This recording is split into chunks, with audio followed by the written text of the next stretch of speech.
بابا ده راته ووایي چې هلکان دې خوښ دي او که نه. او یو هلک مې یو 6 کاله ساتلی. بابا داود شاه وایي ما سره یارانه کې. ښځه وشرمېږې ما کله ویلي دي.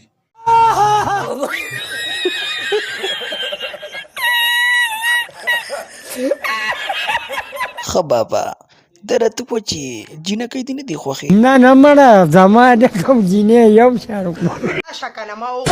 درتلی نه شمه شرم دی او وړه مې په راکوټ یې لږ ګرم. ولې نه کې ما دې خوند نه راکړ. ما ته ووایه تا ته ما مخکې ویلو چې ګوره قلار شه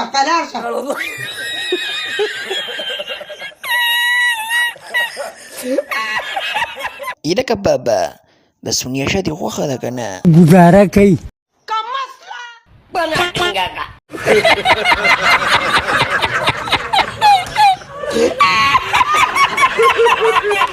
بابا په اخره کې یو شعر راته ډالۍ که. مندر په خوا کې ناست یم چې ته را په یاد شې خوله مې وچه پاتې شي.